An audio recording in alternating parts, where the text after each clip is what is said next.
Bonjour à tous, je profite de cet épisode pour vous parler du tout nouveau projet de Tip & Shaft baptisé Sailors. Sailors, avec un Z, c'est la plateforme de vidéo à la demande par abonnement dédiée à l'univers de la voile de compétition que Tip & Shaft a lancé le 1er décembre.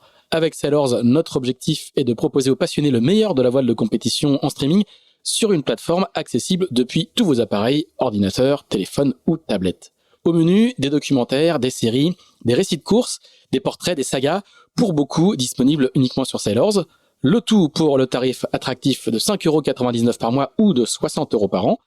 Voilà, tout ça se passe sur sailors, avec un Z.com.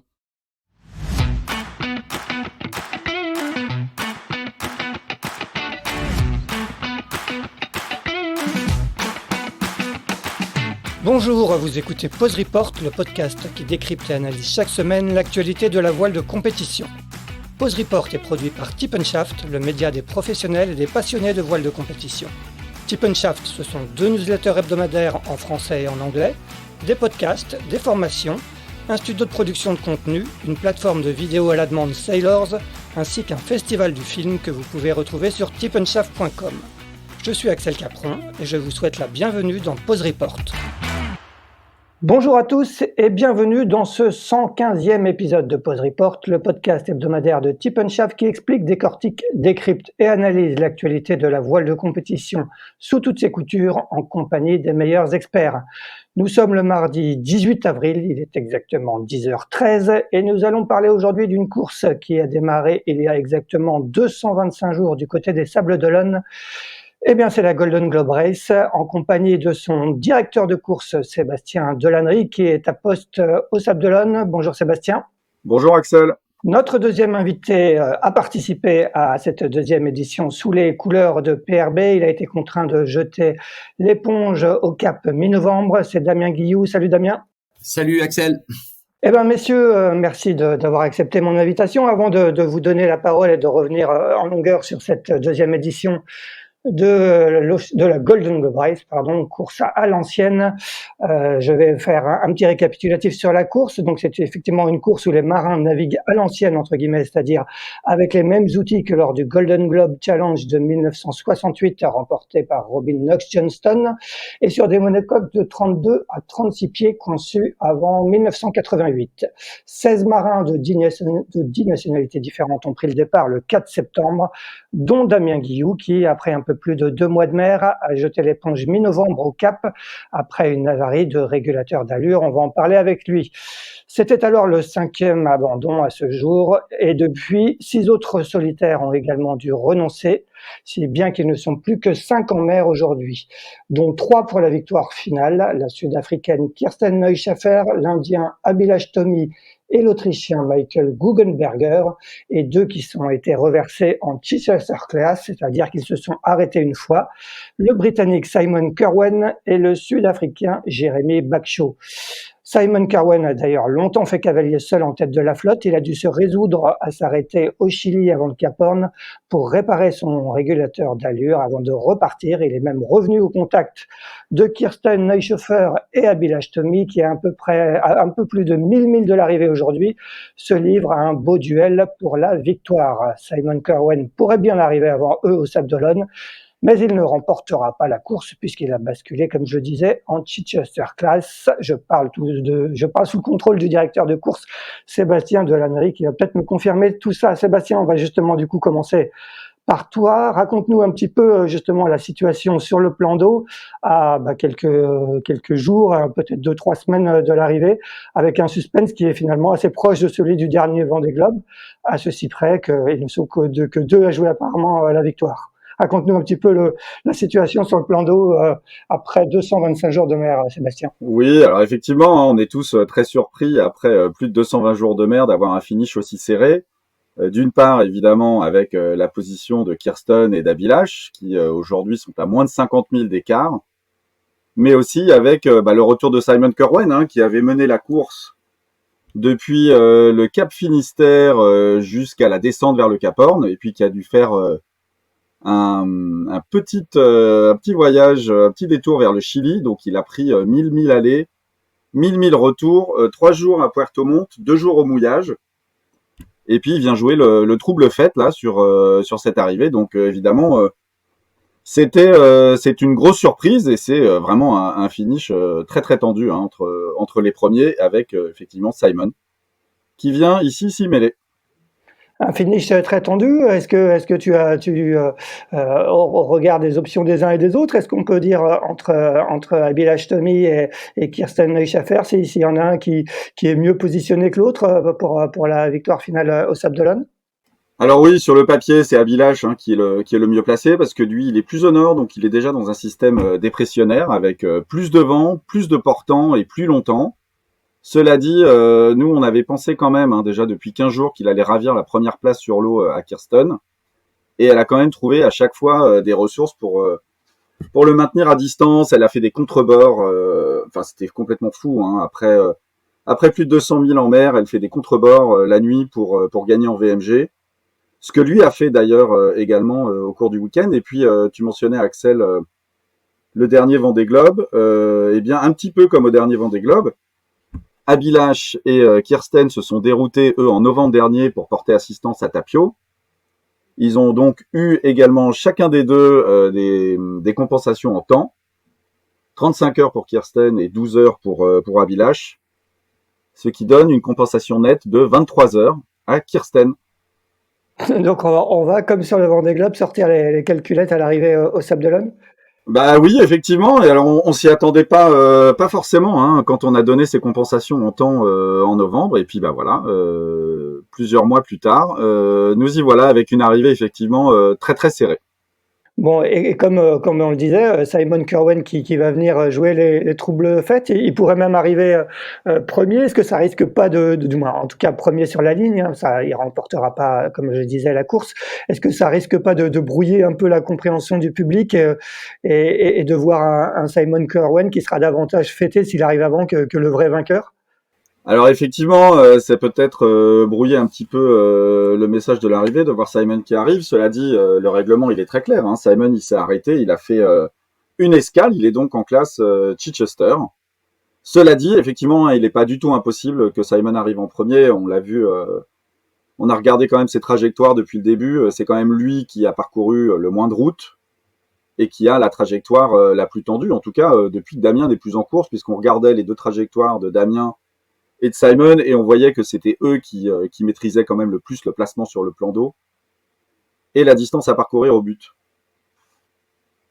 Bon, est-ce qu'il va pas y avoir des consignes, j'imagine, ça se fait pas, mais de la direction de course pour lui dire de lever un peu le pied et laisser les deux autres s'expliquer pour la victoire finale et arriver les premiers au sable? Non, alors il n'y a pas du tout de consigne pour l'arrivée, hein, que ce soit en termes d'horaire d'arrivée. Ils passent la ligne et rentrent dans le port comme bon leur semble, et on n'a pas donné de consigne non plus à Simon. Alors effectivement, ça brouille peut-être un peu la lisibilité de l'arrivée pour le grand public. Hein. Une grande partie de notre public sont des gens qui ne font pas de voile.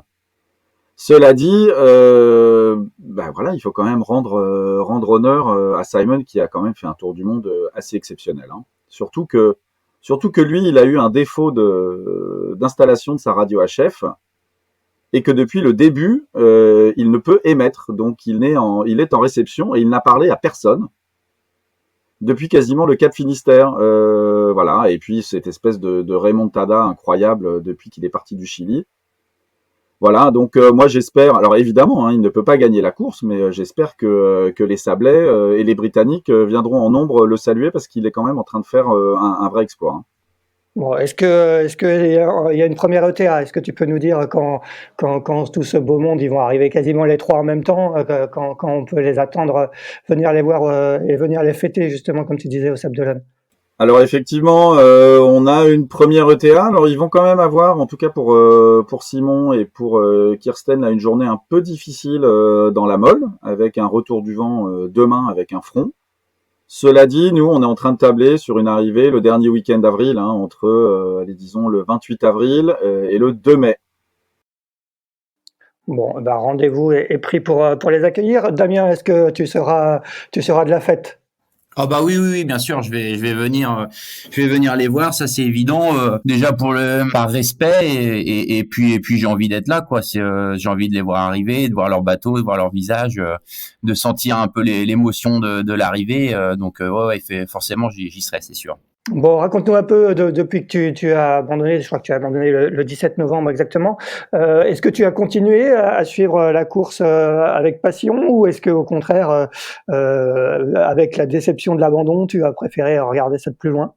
Alors j'ai fait une petite.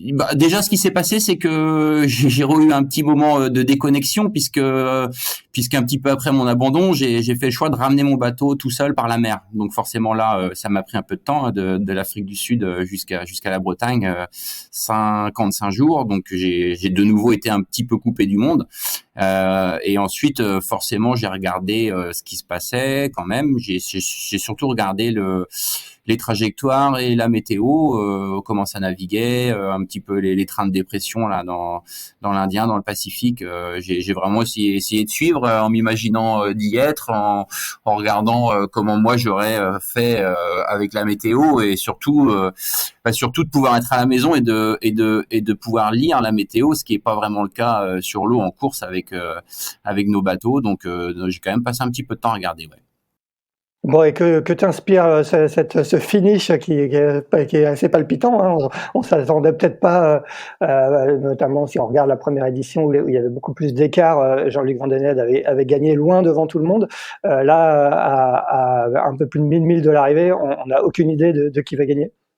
Bah ouais, on n'a aucune idée. Bah c'est sympa. Je pense que pour eux c'est hyper motivant parce que c'est quand même assez long et d'ailleurs on est un peu plus long que ce que moi j'avais imaginé au départ. Hein. La première moitié de la course a été assez longue. On n'a pas eu beaucoup de vent donc là on est arrivé je crois de plus de 220 jours. Voilà donc il reste encore un peu de temps. Du coup, le fait d'être au contact, ça doit donner un peu de motivation. Ils doivent facilement pouvoir se parler vu qu'ils sont assez proches. Même si Simon a des problèmes avec sa BLU, là, il est suffisamment proche pour, je pense, pouvoir parler à la VHF. Donc, ça doit bien les motiver et faire passer le temps et je pense que c'est une bonne chose. Et puis, du coup, forcément, pour suivre la course, c'est plus sympa aussi près de l'arrivée, de toujours pas savoir qui va l'emporter.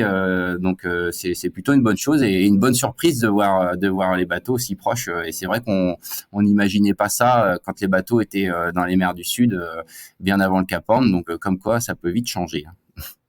Bon, effectivement, ils vont là où Jean-Luc Vandenesse avait gagné en quasiment 212 jours il y a 4 ans. Je crois que là, si l'ETA de Sébastien est bonne, ils vont mettre à peu près 240 jours. Toi, Damien, tu avais emmené combien de jours de nourriture en prévision de ce tour du monde?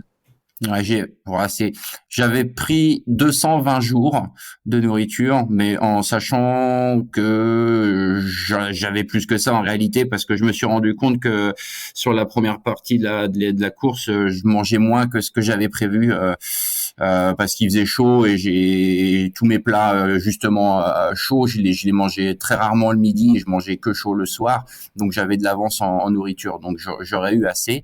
En revanche, je pense que eux, la nourriture c'est une chose, mais c'est surtout l'eau douce. Et à mon avis, ça doit commencer à être un peu compliqué au niveau de l'eau douce pour eux, et ça c'est plus difficile à gérer et aussi plus important que la nourriture, parce que quelque part être en manque de nourriture, on s'en rend compte assez vite et puis on peut se rationner et c'est moins grave qu'être en manque d'eau, quoi. L'eau c'est vraiment le truc le plus important, donc je pense que ils doivent essayer de récolter de l'eau de pluie et vraiment boire au minimum, et ça doit être quelque chose de pas facile du tout à gérer, quoi.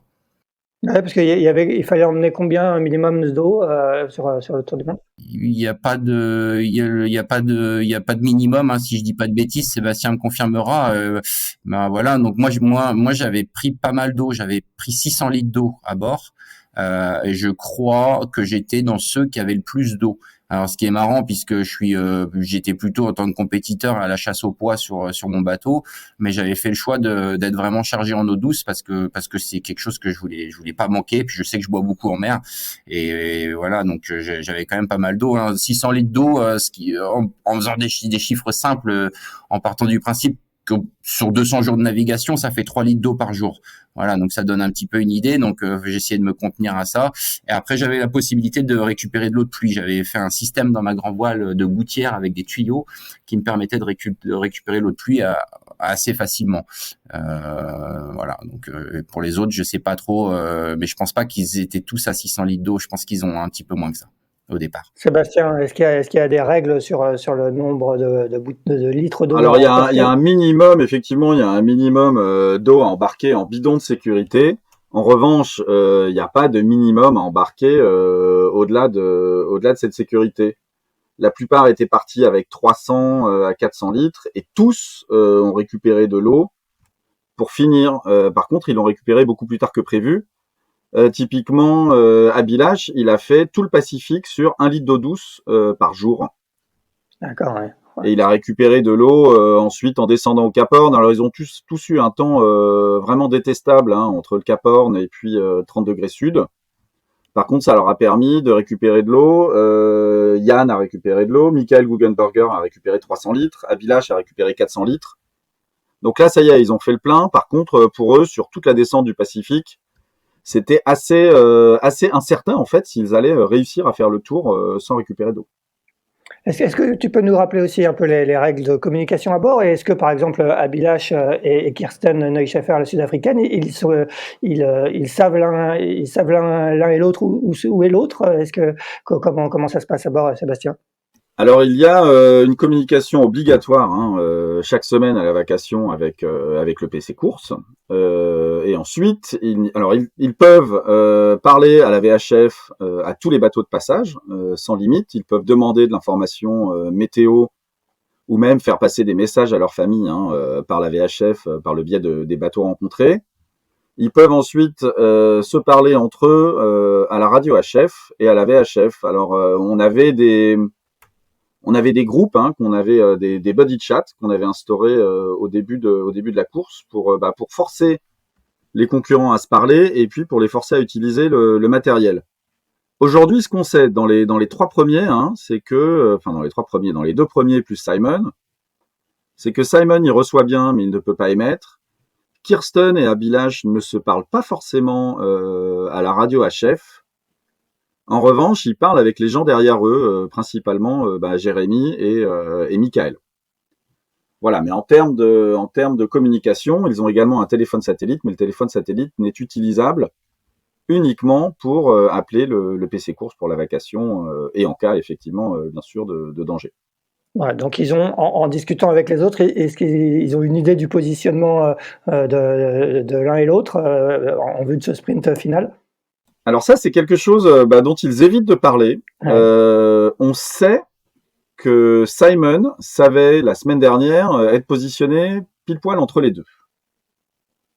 Et on sait que Kirsten et Abilash savent être très proches. En revanche, il nous semble que Kirsten, encore aujourd'hui, ignore réellement sa position par rapport à celle d'Abilash, puisque lorsqu'elle a été prise dans un poteau noir très long, malheureusement, elle pensait être complètement distancée par Abilash, alors qu'aujourd'hui, elle pointe encore en tête.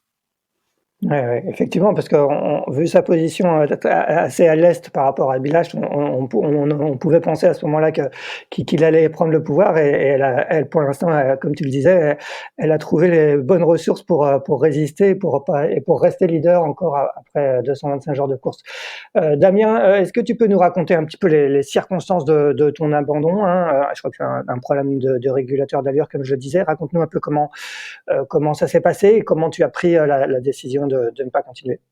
Ce qui s'est passé, c'est que ça a démarré quasiment dès le golfe de Gascogne, mes problèmes de régulateur d'allure. Alors, la petite incompréhension que j'ai eu là-dessus, c'est que j'ai quand même beaucoup navigué avec le bateau en amont, dans des conditions assez fortes quand c'était possible, en essayant de tirer sur le bateau. J'ai jamais eu de problème de régulateur avant. Voilà, donc quand mon premier problème est survenu dans le golfe de Gascogne 2 jours après le départ, j'étais assez surpris de ce qui m'arrivait, assez déconcerté aussi parce que j'ai fait quand même demi-tour 2 jours après le départ pour rentrer au sable, sortir le bateau de l'eau, réparer. Et ça m'a fait repartir avec 6 jours de retard. Donc là, c'était le premier problème. J'ai eu un deuxième problème, toujours avec le régulateur d'allure, le long du Brésil, là, au niveau de l'île de Trindade. Donc j'ai recassé le régulateur d'allure. Alors j'avais un deuxième régulateur complet dans le bateau. Quand j'ai recassé la deuxième fois, j'ai dû attendre un petit peu parce que j'avais trop de vent et trop de mer pour intervenir. Donc j'ai navigué 3 jours sans pilote, en me débrouillant comme ça, en attendant que ça mollisse. Alors par chance, l'anticyclone de Sainte-Hélène n'était pas loin, donc j'ai profité du petit temps pour trouver un créneau, et j'ai tout redémonté, réinstallé un nouveau régulateur. Donc ce qui est pas simple parce que c'est des pièces assez lourdes et tout ça dans le tableau arrière, avec le risque de perdre des pièces et compagnie. Donc j'avais bien préparé mon coup et ça s'est super bien passé. Donc je suis reparti et en fait j'ai recassé un petit peu après la porte, le passage de Cape Town, là, une fois après être reparti, j'ai recassé pour la troisième fois. Mais alors, sauf que le problème, c'est que je pouvais plus réparer puisque j'avais déjà utilisé en partie mon deuxième régulateur, et que là il me manquait des pièces. Donc j'ai été obligé dans tous les cas de rentrer au Cap. Ensuite, il y avait la possibilité de continuer, attendre de me faire envoyer les pièces manquantes et de repartir hors course. Sauf que le problème, c'est que psychologiquement, j'avais pas l'envie et de repartir pour deux raisons, parce que j'avais déjà pris 6 jours de retard dès le départ, et qu'en fait j'ai vécu ma course à essayer de remonter. J'ai cassé 3 fois, donc je voyais qu'il y avait un problème là-dessus, et repartir dans l'Indien et le Pacifique sans être sûr de mon régulateur, c'est pas bon, quoi. Je veux dire, en termes de sens maritimement, ça le fait pas, quoi. Je voulais pas prendre le risque de me retrouver sans pilote en plein milieu de l'Indien ou quoi. Et puis je reste un compétiteur. Ça faisait encore beaucoup de mer à faire hors course, et c'était pas quelque chose qui m'intéressait plus que ça. Je voulais vraiment être en course, quoi. Donc et puis ça faisait 3 fois que je cassais, quoi. C'est un signe, ça voulait dire que fallait pas, que ça allait pas. Donc du coup j'ai arrêté au Cap. Et je pense que c'était bien parce que repartir dans le doute que ça recasse dans les mers du Sud, c'était quand même un peu délicat de se retrouver sans pilote. Donc voilà, j'ai fait le choix d'arrêter, mais c'était vraiment pas facile. C'était une très grosse déception. Surtout que j'étais super bien dans ma course, j'étais super bien dans le bateau. Là, bon, ça faisait quoi, à peu près 70 jours de mer quand j'ai fait demi-tour. J'étais pas du tout dérangé par la solitude, j'étais pas dérangé par le temps passé en mer, et puis j'étais surtout prêt à attaquer, hormis à part mes problèmes de régulateur, tout allait bien sur le bateau, et j'étais prêt, et j'avais l'envie de démarrer les mers du Sud, c'était ce que j'attendais. Et puis le fait de s'arrêter juste aux portes, j'y rentrais, d'arrêter là, c'est vraiment quelque chose de dur, quoi. Et, donc pas facile à vivre, mais voilà, ça reste un sport mécanique, et puis malheureusement ça arrive assez souvent. Donc des choses se sont faites comme ça, et puis voilà, c'est comme ça. Sébastien, on a l'impression que le régulateur d'allure, c'était un peu le point faible. Il y a eu pas mal de problèmes de régulateur d'allure sur tous les bateaux. C'est surtout là que ça s'est joué, les abandons, les problèmes techniques. Alors effectivement, c'est surtout là que ça s'est joué, en particulier pour des gens qui jouaient la victoire, puisque c'est arrivé à Damien, qui était en train de faire une remontée complètement incroyable, surtout que là où il a abandonné à Cape Town, il avait quand même un coup à jouer pour regagner la course à la faveur d'une rotation du vent. C'est aussi ce qui a mis hors course malheureusement Simon.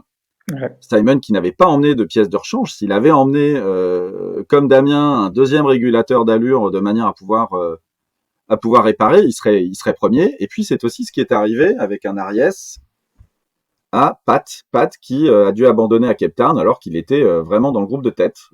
Tu peux nous donner juste le nom, Pat, c'est Pat Lawless, le concurrent irlandais, ouais, qui avait créé la surprise, puisqu'il était vraiment dans le groupe de tête, et malheureusement lui aussi il a cassé une pièce qu'il a pas pu réparer. Alors en fait, bon comme tout le temps dans la course au large, pour gagner il faut d'abord finir. Qu'est-ce qu'on a vu comme problème? Évidemment les régulateurs d'allure, et tout le monde en a eu sur toutes les marques de régulateurs, puisque par exemple Abilash et Jérémy, ils ont des Wind Pilot, et ils ont emmené un nombre considérable de pièces de rechange qu'ils changent vraiment rapidement. On a eu également un problème de bernique qui était déjà un problème sur la dernière GGR. Hein. On se souvient de Tapio Lehtinen qui avait fini en plus de 300 jours. Ouais. Ça a coûté leur course à Jérémy Bacchot qui a dû s'arrêter 2 fois. Une fois au mouillage à Cape Town pour gratter sa coque et une autre fois il a gruté à Hobart. Mais également Guy Waits qui continue hors course, hein, qui arrive là à 30 Sud et qui est arrivé hors temps à la porte de Hobart parce qu'il a dû s'arrêter pour nettoyer les berniques. Et puis enfin, en termes de problèmes, moi je verrais deux autres choses, hein, la météo et la communication, qui a joué des tours à pas mal de monde, et en particulier pour la météo. Hein, certains sont partis sans Weatherfax et l'ont payé assez cher lorsque les autres avaient de la transmission. Et puis enfin, une dernière, c'est sur tout ce qui est gréement. On n'a pas eu de dématage, on a eu un seul dématage, c'était sur Puffin lorsqu'il a été roulé. En revanche, on a vu qu'il y avait pas mal de problèmes avec les bateaux qui étaient gréés en côtre, avec l'étai principal sur le bout dehors. Je pense en particulier à Arnaud Gaze sur son Barbican 34, à Elliott Smith sur son Gale Force 34, et à Kirsten de Schaffer sur Minea, hein, qui ont tous eu des problèmes de faiblesse à un moment donné sur le bout dehors, parce qu'évidemment, ça force, hein, même avec une belle sous-barbe. Il y a quand même des forces colossales. Et puis surtout, tous les bateaux ont passé énormément de temps au pré. Hein. Moi, je me souviens des conversations qu'on avait avec Damien dans l'Atlantique Sud. Voilà, ça faisait beaucoup de pré, beaucoup de travail sur les gréements. Et ça a posé quelques problèmes sur ces bateaux-là. Damien, toi, en plus de tes problèmes de régulateur d'allure, tu as rencontré d'autres soucis techniques? Ah non, alors ce qui est un peu rageant, c'est que j'avais un bateau en parfait état. J'ai eu vraiment absolument aucun problème avec le bateau, et quand je me suis arrêté, j'avais un bateau qui pouvait continuer sans problème, qui était presque dans le même état qu'au départ, quoi. Donc j'ai eu aucun souci, à l'exception d'une chose, comme disait Sébastien, c'est les petits problèmes des berniques là qui viennent se coller sur la carène dans les eaux chaudes. Bon, ce qui est pas un problème en soi, mais c'est quelque chose qu'il faut bien surveiller. Et il faut pas hésiter à se mettre à l'eau dès qu'il y a pas de vent et que les conditions le permettent pour empêcher que ça commence à proliférer et les enlever absolument. Et en fait, ces berniques là, elles viennent, je pense, quand on est dans du tout petit temps dans les eaux chaudes, c'est là que ça s'accroche au bateau. Et comme on a eu pas mal de petits temps, et ben ça a généré un problème sur la flotte. Moi, j'ai été 3 fois dans l'eau pour les enlever, et c'est pas quelque chose de super agréable. Moi, je suis pas un grand fan d'aller tout seul dans l'eau comme ça, même si globalement ça craint rien, mais bon, il y a toujours la petite peur qu'il y ait une grosse bébête qui rôde autour du bateau. J'ai pas forcément envie de faire une rencontre comme ça sous ma coque. Et puis bon, c'est quand même pas rien d'arrêter le bateau, de se mettre dans l'eau, et puis il faut savoir que même s'il y a pas de vent, il y a toujours de la houle, hein. Le bateau à l'arrêt, il roule dans tous les sens, donc c'est quand même assez délicat, mais il faut absolument le faire pour éviter que ça prolifère, parce que ça s'accroche dans les eaux chaudes, mais en revanche, ça s'enlève plus. C'est-à-dire que dans les mers du Sud, où les eaux sont plus froides, ça reste accroché. Donc il faut pas. Et puis si on les laisse proliférer, après ça commence à être compliqué en apnée de pouvoir tout enlever. Donc il faut vraiment surveiller ça et les enlever dès que ça vient et dès que c'est possible de se mettre dans l'eau. Mais voilà, sinon non, j'avais un bateau nickel. Mais c'est un petit peu ce qui a causé problème aussi, je pense, avec mes problèmes de régulateur, c'est que j'avais beaucoup travaillé sur la préparation du bateau. J'avais fait en sorte, en respectant la jauge et les impositions de l'organisation de la course, mais j'avais fait en sorte d'avoir un bateau compétitif, et quelque part j'avais un bateau, on va dire, avec un peu de puissance, et c'est mon régulateur d'allure qui a fait fusible à chaque fois en fait derrière, parce que je faisais marcher au mieux mon bateau, et puis je suis rentré dans un cercle vicieux, parce que le fait d'avoir pris 6 jours de retard dès le départ, ayant envie de revenir le plus vite possible, et ben j'ai continué à quelque part tirer sur le bateau, et comme tout allait bien sur mon bateau, qu'il y avait absolument aucun problème et que je voyais que je pouvais y aller, et ben paf, ça a refait fusible derrière le long du Brésil, mon régulateur a de nouveau cassé. Donc c'est un espèce de cercle vicieux dans lequel je suis rentré, et voilà, et qui a généré ce problème de régulateur. Donc c'est dommage. Et quand tu te mets à l'eau comme ça, c'est comme sur la solitaire du Figaro, tu préviens la direction de course avant d'y aller ou là c'est pas du tout comme ça? Non, parce qu'il y a pas de dans le règlement, on n'a pas, il y a pas à le faire. Effectivement, sur le Figaro, faut le faire. Là, non. Et bon, je pense que moi, quand je l'ai fait, j'avais vraiment des conditions correctes pour y aller. En revanche, si j'avais besoin d'aller dans l'eau, je sais pas, pour enlever un filet ou quelque chose, dans des conditions où j'aurais jugé que c'était un petit peu limite, je l'aurais fait appeler pour prévenir et que voilà, hein, c'est toujours bien de le faire, mais non, moi quand je suis allé dans l'eau, j'ai appelé personne. Sébastien, vous avez connu à la direction de course un coup de chaud la semaine dernière avec le sauvetage du Britannique Ian Herbert-Jones. Est-ce que tu peux nous raconter qu'est-ce qui s'est passé et comment se sont coordonnées un peu les opérations de sauvetage? Bah, c'était un lundi de Pâques assez intense, hein, effectivement, pour nous. Alors on savait que Yann allait avoir du gros temps. On avait vu la dépression se former plusieurs jours avant. Simplement, la dépression s'est beaucoup renforcée dans les jours précédents. Donc, il n'a pas du tout eu les conditions prévues 4 jours avant. Cela dit, nous, comme on a vu que ça se renforçait, on lui a envoyé des prévisions météo. On lui a conseillé de se dérouter vers le sud pour échapper au pire du temps.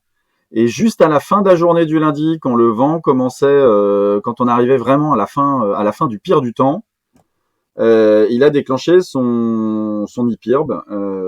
Et il a déclenché, en l'occurrence, parce qu'il avait des problèmes de connexion de téléphone satellite.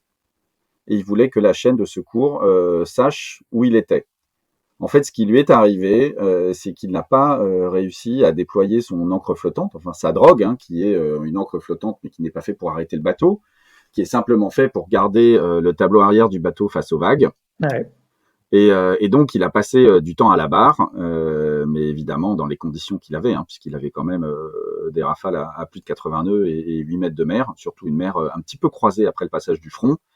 Le bateau a fini par être roulé, et donc là, il nous a appelé au téléphone satellite. Puis ensuite, il nous a envoyé un message avec la Yellow Brick en poussant le bouton distress de la Yellow Brick pour nous signaler qu'effectivement, là, il demandait vraiment assistance. Et en fait, le problème qu'on a eu, donc on s'est mis tout de suite en contact avec le MRCC d'Argentine et la chaîne SAR d'Argentine, avec en copie le CROSS, hein, qui est notre MRCC de référence, mais également les Britanniques, puisque le bateau de Yann est enregistré en Grande-Bretagne. Et là, le gros problème, c'était que les bateaux les plus proches étaient à son nord-est, et que donc, pour aller le chercher à 120 000 au sud-ouest, il fallait qu'il fasse route face au vent et face à la mer. Et donc, les conditions n'étaient pas réunies pour eux d'aller le chercher. Et donc, les Anglais ont finalement dépêché un bateau qui est un patrouilleur des pêches. Alors, ça rappellera à certains au Vendée Globe, mais aussi à la GGR, qui ont été secourus très souvent par des patrouilleurs des pêches français. Là, c'était un patrouilleur des pêches britannique, le Lilibet, qui s'est dérouté le premier, mais qui était à 340 000 de sa position, donc avec une ETA quand même assez longue. Et finalement, les Argentins, par le biais du MRCC Taïwan, ont réussi à contacter une flotte de pêche qui était plutôt à son ouest, et donc avec une ETA plus faible, une distance moins longue à parcourir et de meilleures conditions, d'autant qu'à ce moment-là, le vent commençait à sérieusement baisser. Voilà, il a été récupéré dans la soirée du mardi. Donc on a eu quand même une vingtaine d'heures vraiment, vraiment compliquées. Vous avez pu discuter avec lui depuis qu'il est sur le bateau de pêche taïwanais? Alors on a pu parler avec lui assez peu, hein, puisque malheureusement en fait, alors le sauvetage s'est fait très très vite. Le bateau s'est positionné immédiatement et Yann n'a pas pu prendre avec lui le grab-bag qu'il avait préparé, avec son téléphone satellite et ses moyens de communication. Donc on lui parle de temps en temps par le téléphone du satellite du bateau. Alors il va bien. Il va arriver à Cape Town le 20 de ce mois, donc d'ici 2 jours. Sur place, il va quand même aller voir un médecin parce qu'il s'est quand même démis l'épaule qui a tourné noir, donc il ne sait pas s'il n'y a pas un fragment d'os quelque part, mais il est en bonne santé. Ouais, il est en bonne santé et il a mis quand même un moment à digérer ce qui lui est arrivé, hein, quand même. Damien, toi, au cours de ta descente jusqu'à l'océan Indien, est-ce que tu as rencontré ce type de conditions? Je crois qu'il y a quand même pas mal de marins qui ont été bien secoués. Tu parlais, Sébastien, à l'instant de Yann dans 82. Je crois que le Pacifique a été aussi assez musclé. L'approche du Horn a été assez dantesque pour certains. Toi, est-ce que Damien, tu as rencontré des conditions comme ça? Non, là où non, pas aussi forte, hein, parce que nous on a eu plutôt du temps calme sur la première partie. Je pense que là où j'ai eu le vent le plus fort, c'est un peu après le passage du Cap en Afrique du Sud. C'est une zone où il y a pas mal de courants, ça a généré une mer assez élevée et j'ai eu un moment, je pense à peu près 50 nœuds au vent arrière, donc et avec pas mal de mer, mais ça se passait plutôt bien. Mais non, je pense que les conditions fortes, elles ont démarré dans l'océan Indien, donc malheureusement, je me suis arrêté un peu avant et j'avais quelque part envie d'y aller et envie de voir et de découvrir ces conditions-là en ayant un bateau préparé pour, et j'étais mentalement préparé pour avec l'envie d'y aller. Donc non, j'ai pas eu du aussi fort que ce qu'il a pu avoir dans son problème de dématage, non. Comment toi tu as vécu tu le disais, c'est tout à l'heure, c'est 70 jours de mer à peu près. Tu disais, t'as pas eu de problème avec j'imagine que tu n'avais jamais navigué aussi longtemps seul sur un bateau, hein, t'as pas fait le Vendée Globe. Est-ce que tu as vécu en plénitude ou est-ce que la solitude t'a pesé? Raconte-nous un peu comment tu as vécu ça. Déjà, alors ouais, ce qu'il faut comprendre, c'est qu'à la différence du Vendée Globe, c'est que là, on est vraiment totalement isolé, quoi. Hein. La seule personne à qui on parle, hormis les concurrents de la course, quand on réussit à discuter à la BLU, donc la radio grandes ondes, mais voilà, la seule personne à qui on parle finalement, c'est Sébastien, une fois par semaine à l'Iridium. Sinon, on est totalement isolé. Hein. Sur un Vendée Globe, maintenant, il y a WhatsApp, il y a téléphone, les coureurs peuvent appeler à la maison tous les jours, voire même envoyer des photos. Nous, c'est pas le cas, donc on sait absolument pas du tout ce qui se passe à la maison. Donc c'est un paramètre hyper important parce que ça change vraiment tout, et psychologiquement ça change absolument tout, quoi. Donc moi je l'ai bien vécu. La seule chose quelque part qui m'a un petit peu dérangé, hein, d'être isolé comme ça, c'est vraiment d'avoir aucune nouvelle des enfants. Moi j'ai 2 jeunes enfants, donc de pas du tout savoir s'ils vont bien, comment ils vivent mon absence. Voilà, ça m'a un petit peu dérangé. En revanche, j'ai pas eu de problème du tout de solitude. Je suis plutôt un solitaire, faut savoir. Donc ça, c'est vraiment pas quelque chose qui me dérange et je l'ai bien vécu.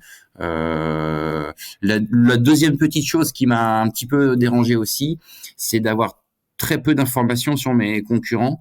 Je réussissais à discuter surtout avec ceux qui étaient derrière moi ou proche de moi à ma hauteur, mais j'ai jamais réussi à discuter avec ceux qui étaient devant moi. Et du coup, c'était un petit peu dur parce que je connaissais pas les distances entre ceux qui étaient devant moi, et je savais pas si je revenais ou à quelle mesure je revenais. Donc ça me dérangeait un petit peu parce que voilà, dans ma manière de gérer ma compétition quelque part, c'était dur. C'est quelque chose où on n'est pas habitué, comme sur un Vendée Globe par exemple. Les concurrents vont savoir exactement où se trouvent les autres. Là, on le sait pas, donc c'était pas ça. C'est un paramètre qui est assez important aussi, et ça, j'avais un petit peu de mal à gérer ça. J'avais envie de savoir où ils étaient, quoi. Alors c'est marrant parce que quand il y a la vacation une fois par semaine, donc là en l'occurrence pour ma part c'était souvent avec Sébastien. D'ailleurs il doit le sentir. J'essayais un tout petit peu de lui soutirer de l'information. Alors même des fois avant de faire la vacation, je préparais presque mes questions en me disant qu'est-ce que je peux lui poser comme question pour essayer d'avoir un petit peu d'infos sur les autres. Mais il est suffisamment bon et en fait j'avais pas d'infos, quoi. Mais ouais, c'est ça. J'en arrivais vraiment à devenir pas devenir dingue, mais ça me persécutait de pas savoir où étaient les autres devant et à quelle mesure je revenais ou pas d'ailleurs sur eux, quoi. C'était quelque chose que j'avais un peu du mal à vivre. Bon, Sébastien, t'es pas tombé dans le piège alors? Bah ouais, mais c'était pas beaucoup plus facile pour moi, hein, parce que on sait que Damien est très compétitif. En plus, il est parti dernier avec plusieurs jours de retard. Donc lui, ce qui vraiment le portait, c'était de remonter des concurrents et surtout de remonter la tête de course. Et nous, on le voyait, Damien, il faisait constamment, peut-être 10% de vitesse en plus par rapport aux autres. Donc, il est très, très rapidement remonté sur l'arrière de la flotte. Un peu moins sur les premiers qui, quand même, mettaient pas mal de charbon. Et moi, je voyais bien que c'était son gros problème. Et j'avais consigne très, très stricte de la part de Don, le chairman de la course, de ne pas partager d'informations. Alors, d'une part ça, mais en plus... aussi, on n'est pas censé remonter le moral des concurrents. C'est-à-dire que pour Don, l'éthos de la course, c'est le retour à 1968. C'est-à-dire que eux étaient dans le noir complet en termes de position, de météo et de contact avec les autres. Donc moi, on m'a donné quand même pas mal de directives. Et c'est tellement dur parfois, c'est tellement dur parce qu'effectivement, vous savez que vous êtes la seule personne à laquelle parle quelqu'un qui est coupé du monde les 6 autres jours par semaine. Donc comment on fait pour, je sais pas, ne pas essayer de leur remonter un petit peu le moral, en particulier Damien qui était dans sa remontada. Non, c'était, je pense que c'était aussi dur pour Damien que pour moi. Et en fait, depuis, c'est un sujet que j'ai amené un petit peu sur la table. Je sais pas si ça va aller un peu plus loin, mais effectivement, je pense que si on veut amener des gens compétitifs à cette course comme Damien, il y a peut-être quelque chose à faire en termes de partage du classement. Mais encore une fois, dès lors que ça touche à l'éthos de la course, c'est quelque chose qui est difficile à faire bouger. Bon, on rappelle que Don, dont tu parles, c'est Don McIntyre, qui est le créateur de cette Golden Globe Race. Sébastien, on va continuer avec toi. Est-ce qu'il y a eu d'autres moments chauds, un peu à l'image de celui qui est arrivé à Ian Herbert Jones sur la course? Je crois qu'il y a eu Tapio Lehtinen dans l'Indien, dont le bateau a sombré assez rapidement. Oui, alors il y a des moments chauds. En fait, ça a commencé assez rapidement parce qu'ils ont quand même eu une sortie du golfe de Gascogne assez musclée. Moi, ça a commencé 2 jours après le départ, quand j'ai reçu le coup de fil de Damien, quand il avait cassé son hydrovane. Alors, typique de Damien, il disait qu'il n'avait pas des grosses conditions, et moi, derrière, j'entendais la mer qui brisait, j'entendais le vent qui soufflait. Je pense qu'il y avait quand même bien 35 à 40 nœuds au près, puisqu'il avait fait le tour par l'ouest pour aller faire la boucle, qui en plus a bien marché pour Tapio, qui était le seul avec Damien à avoir suivi cette route. Et là, Damien me dit, écoute, je vais essayer de démonter et d'enlever mon hydrovane. Un hydrovane, ça pèse quelques dizaines de kilos. C'est en porte-à-faux sur le tableau arrière.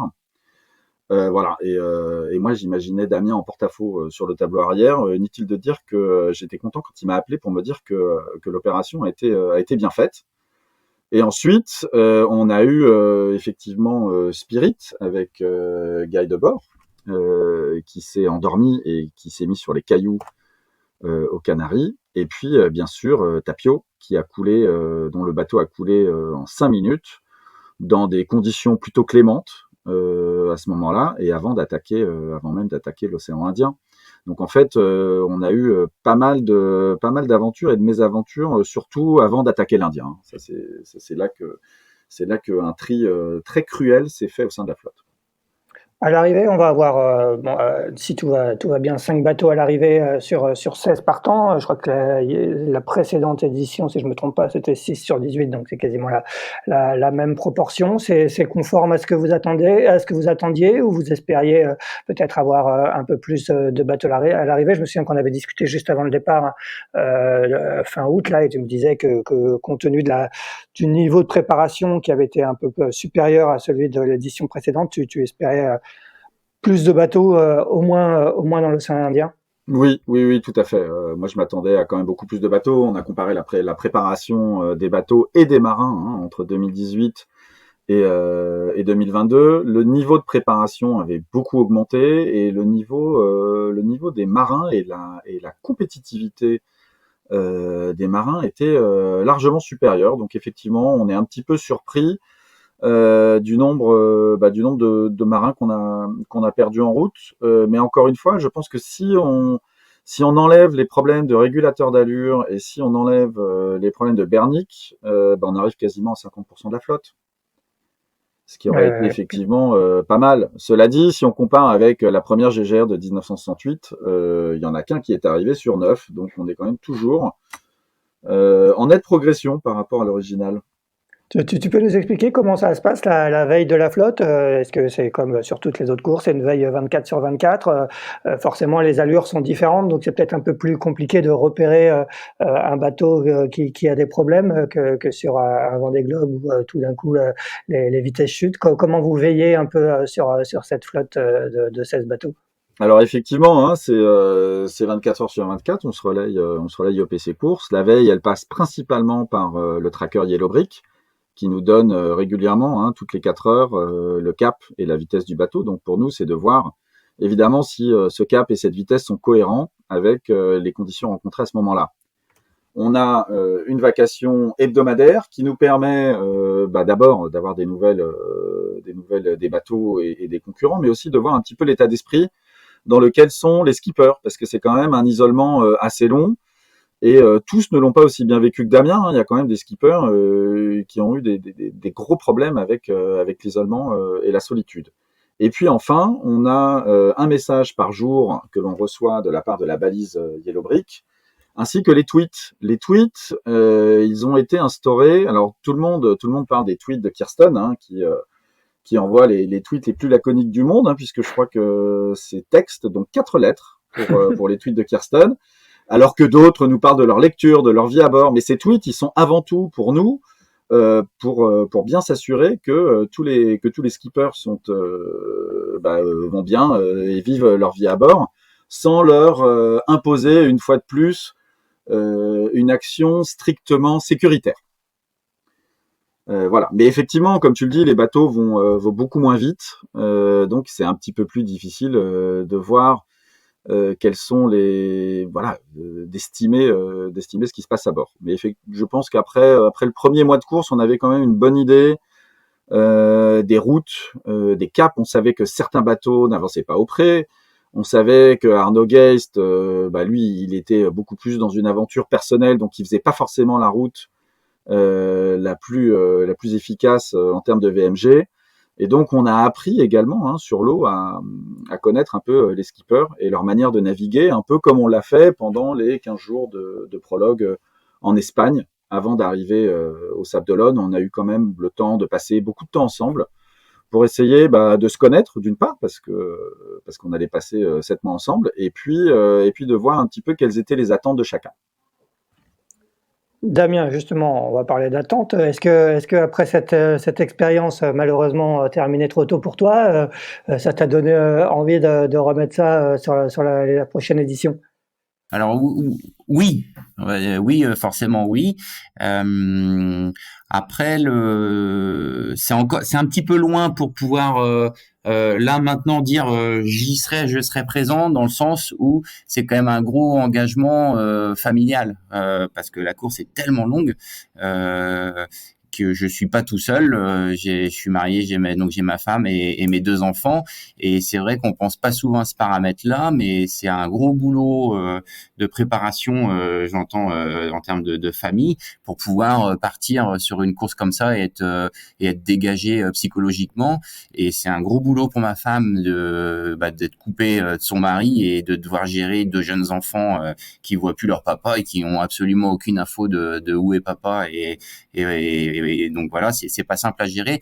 Donc j'attends un petit peu de voir comment évoluent les choses avant de prendre la décision de repartir sur la prochaine édition.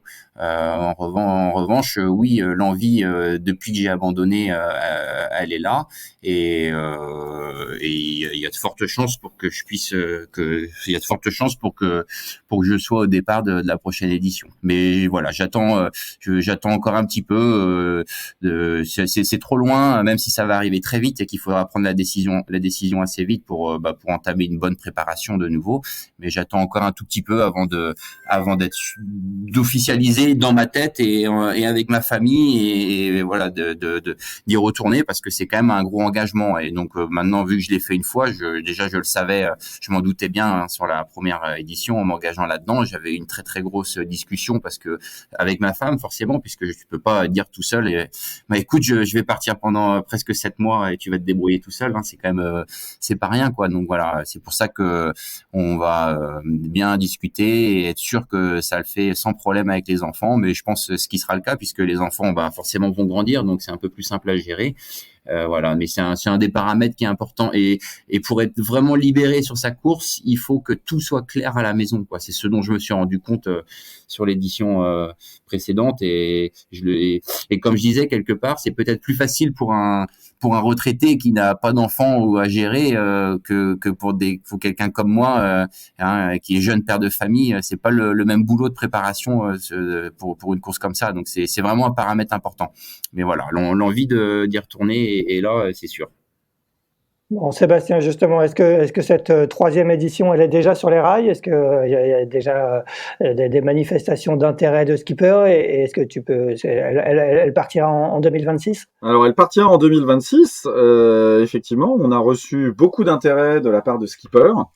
Mon assistant directeur de course, Lutz Kone, est actuellement aux États-Unis pour ramener un rustler pour prendre le départ de cette édition. Et on est déjà quasiment au maximum autorisé en One Design, hein, puisque on a mis une limite à 7 bateaux du même dessin et qu'on est quasiment déjà à 7 rustlers. Alors cela dit, Damien, je te rassure, hein, tu as une wild card en ce qui concerne un rustler supplémentaire pour le départ en 2026. Nous, on serait évidemment ravis, vraiment ravis de revoir Damien parce qu'il y a clairement unfinished business en ce qui concerne 2018.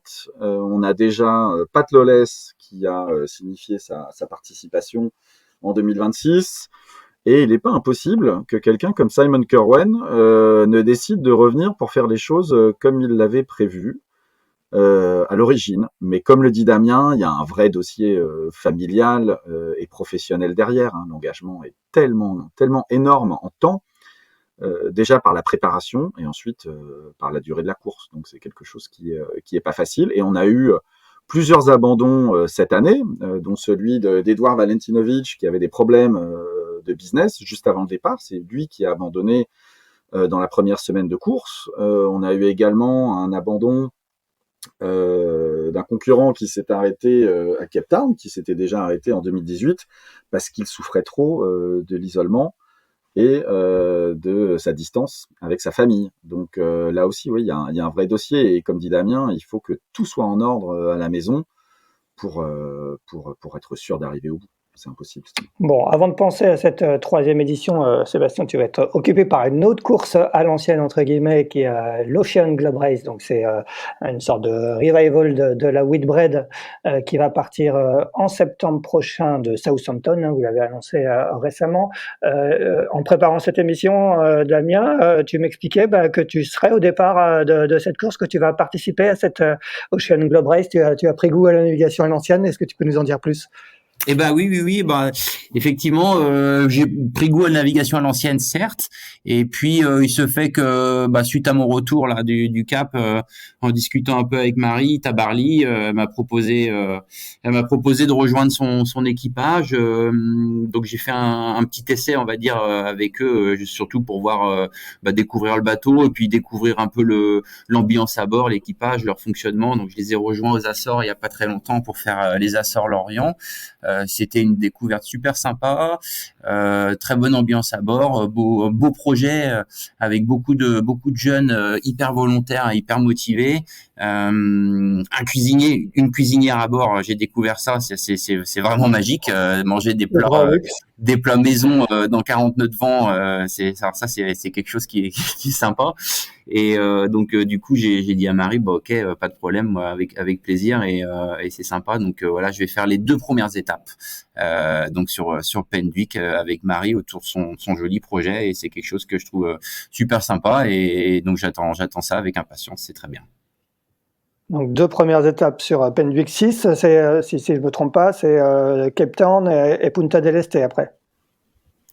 Cape Town. C'est ça. Cape Town et Auckland. Ouais, oui, non, voilà. Il y a un petit stop à Auckland. Ouais, avant.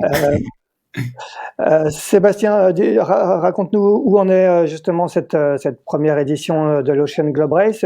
J'imagine que vous êtes un peu dans la dernière ligne droite au niveau des préparatifs. Est-ce que tu peux nous faire une petite présentation rapide de la course et du plateau? Combien de bateaux partiront de Southampton en septembre? Oui, alors l'Ocean Globe Race, c'est un petit peu le revival de la Whitbread de 1973, hein, donc c'est peu ou prou les mêmes règles, navigation au sextant, pas d'électronique, pas de routage, pas de téléphone satellite, avec des bateaux alors ou pré 88 pour les bateaux de série, ou des bateaux qui auraient participé aux 3 premières éditions de la Whitbread.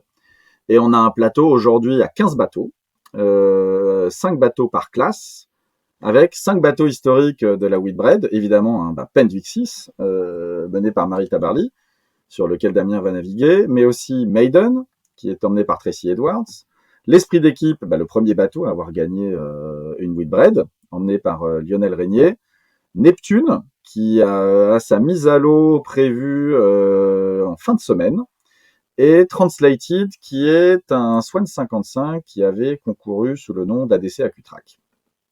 Voilà, donc on a 5 bateaux qui avaient déjà participé à la course, et puis ensuite on a une dizaine de bateaux de série, principalement des Swan de ces années entre 48 et 65 pieds. D'accord. Ce qui fait des équipages de combien à chaque fois? C'est par exemple Damien, vous serez combien vous sur Pendwick 6? C'est 12 à bord du bateau de Pendwick, 12 voire même 13 par moment. Donc c'est vrai que ça fait du monde, c'est quelque chose que je découvre et c'est sympa. Mais voilà, le bateau en l'occurrence pour Pendwick est vraiment grand et s'y prête parfaitement pour avoir autant de monde à bord. Et finalement, on se marche pas du tout sur les pieds et ça se passe très bien. Et Sébastien, les autres équipages, c'est grosso modo la même chose, entre 10 et 12? Oui, entre 8 et 12 en fonction de la taille des bateaux. Effectivement, je crois que le plus petit équipage, c'est 8 bateaux en classe aventure sur quoi? Il me semble. Non, c'est 10 sur un Swan 53. D'accord. Et donc format en 4 étapes, hein, c'est ça? Alors format en 4 étapes, départ de Southampton, une étape à Cape Town, une étape à Auckland, un passage du Horn avec une étape à Punta del Este avant le sprint final et retour en Angleterre. Et c'était très important pour nous d'arriver à trouver des étapes qui s'inscrivent dans l'histoire des premières Whitbread. Donc on est ravis d'être accueillis au port de Southampton. Alors ce qui est étonnant finalement, c'est que la GGR est une course qui part de France et que sur 16 partants, on avait 2 Français. Et là, on a une course qui part du Royaume-Uni et sur 15 partants, on en a 7 Français. D'accord. Ouais. Donc oui, un gros engouement pour la navigation en équipage, avec des équipages qui vont d'un équipage quasiment semi-professionnel pour Mary Tabarly qui a un vrai programme avec son bateau, mais également Maiden.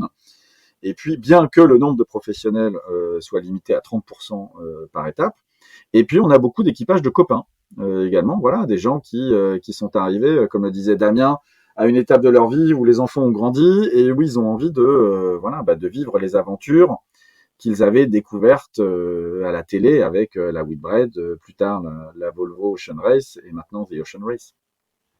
Et ça sera une course au point ou une course au temps? C'est une course au point. Alors c'est une course qui va se courir sous IRC.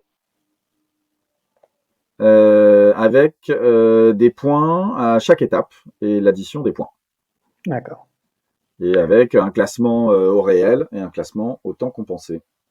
Bon, et donc départ, si je me trompe pas, le 10 septembre 2023 de Southampton. De Southampton, exactement. On est en train là de travailler sur le départ. Nous, on aimerait bien faire un départ comme à l'époque et comme ça se fait beaucoup au Rorke sur la ligne du Royal Yacht Squadron avec un beau coup de canon. Ça va être un beau spectacle, en tout cas, ça c'est sûr. Bon, Damien, un dernier mot avant de se quitter. D'ici là, est-ce que de ton côté, il y a d'autres navigations? Est-ce que tu as réintégré, tu courais sous les couleurs de PRB sur la Golden Globe Race? Est-ce que tu as réintégré l'équipe PRB ou à quoi tu vas occuper ton temps, à part peut-être te préparer aussi sur Pendwick 6 avec Mary Tabarly? Ouais, ben non, j'ai pas réintégré le team PRB parce que c'est vrai qu'avant j'étais avec Kevin Escoffier, mais donc là l'équipe est complète, hein, forcément. Moi j'étais à temps plein sur mon projet Golden Globe Race, donc l'équipe est au complet en ce moment. Donc là à court terme, je vais aller naviguer sur un plan 5 qui s'appelle Mariquita. C'est un des bateaux qui est géré par Jacques Carès à Brest, et ce sont de magnifiques bateaux où on navigue à une bonne vingtaine à bord, avec un joli programme d'entraînement et de régates. Et d'ailleurs, il y a des régates en Angleterre, donc je vais naviguer sur ce beau bateau là sur toute la saison d'été, avant de après me préparer pour repartir sur du grand large sur le Penduic. Donc ça me fait du coup un planning assez chargé à venir de maintenant jusqu'à Noël. Donc voilà pour les projets à court terme. Bon, tu fais dans le vintage en ce moment, quoi. Il semblerait oui, c'était pas prévu, hein, c'est des choses de la vie qui se font naturellement, hein. J'ai rien provoqué, les choses sont venues comme ça, mais ça me dérange pas, c'est sympa, et puis c'est des beaux bateaux, je prends plaisir à faire ce que je fais en ce moment, donc c'est très bien. Eh ben très bien. Eh ben messieurs, merci beaucoup. C'était passionnant de parler de cette Golden Globe Race qui va donc se terminer d'ici la fin du mois d'avril aux Sables d'Olonne. On vous encourage à aller applaudir, féliciter, accueillir comme il se doit les 3 marins qui vont arriver en peu de temps aux Sables. Merci à tous. Sébastien, bonne préparation de l'arrivée, bon suivi encore des bateaux qui sont en mer, et Damien, régale-toi bien sur Mariquita et Penduic 6, et quant à nous, on se retrouve la semaine prochaine pour un 116e épisode de Pause Report. Merci. Merci beaucoup.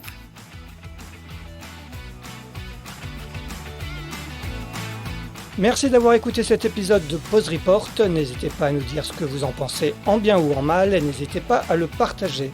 Si vous souhaitez suivre l'actualité de la voile de compétition, je vous encourage à vous abonner à la newsletter de Tip & Shaft, envoyée chaque vendredi à 17h. Pour vous inscrire, ça se passe sur tipnshaft.com.